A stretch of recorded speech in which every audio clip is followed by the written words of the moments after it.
বিএনপির সাবেক সভাপতি শরাফত হোসেন, শরাফত ভাই আজকে আমাদের মাঝে উপস্থিত আছেন। অত্র ওয়ার্ডের সাবেক কাউন্সিলর নূর মোহাম্মদ কাকা আজকে আমাদের মাঝে উপস্থিত আছেন। টঙ্গী থানা বিএনপির সাবেক সাংগঠনিক সম্পাদক জসিম দেওয়ান উপস্থিত আছেন। দপ্তর সম্পাদক লিয়াকত ভাই উপস্থিত আছেন। ছাত্র নেতা এবং যুব নেতা এবং বিএনপি অঙ্গ সংগঠনের নেতৃবৃন্দ, আসসালামু আলাইকুম।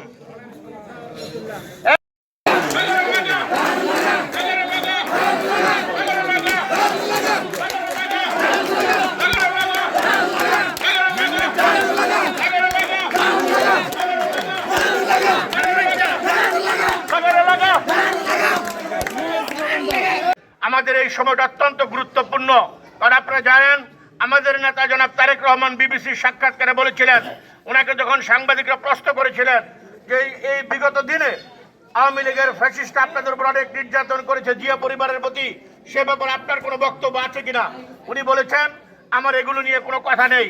উনি বলেছেন সবার আগে বাংলাদেশ, কারণ আপনাদের সকলের বুঝতে হবে বাংলাদেশের স্বাধীনতা সার্বভৌমত্ব একটি দেশের কাছে জিম্মি হয়ে যাচ্ছিল।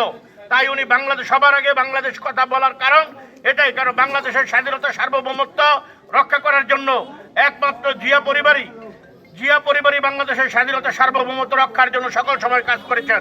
আপনারা জানেন ইতিমধ্যে আমাদের নেতা তারেক রহমান শহীদ প্রেসিডেন্ট জিয়াউর রহমান যেমন 19 দফা কর্মসূচির মধ্য দিয়ে, খাল খনন কর্মসূচির মধ্য দিয়ে বাংলাদেশের জাতীয়তাবাদী শক্তির প্রবর্তন করেছিলেন, তেমনিভাবে ইতিমধ্যে বিভিন্ন জনসভায় দাঁড়িয়ে জনাব তারেক রহমান বলেছেন উনি খাল খনন কর্মসূচি থেকে শুরু করে এবং 31 দফার মধ্য দিয়ে আগামী দিনের বাংলাদেশ গঠন করবেন।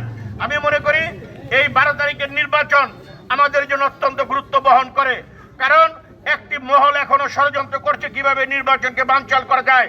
তাই আমি মনে করি আমরা যারা বাংলাদেশি জাতীয়তাবাদী চেতনায় বিশ্বাস করি, যারা আমরা শহীদ জিয়ার আদর্শের সৈনিক, যারা আমরা দেশনেত্রী বেগম খালেদা জিয়ার সৈনিক, তারা আমাদের সকলকে এই 12 তারিখের নির্বাচনটাকে অত্যন্ত গুরুত্ব দিয়ে আমরা এই ধানের শীষ প্রতীকের পক্ষে, আমাদের প্রার্থী মঞ্জুর করিম রনির পক্ষে আমরা 12 তারিখে সকলেই কেন্দ্রে থাকবো, ভোট দিয়ে কেন্দ্র পাহারা দিব।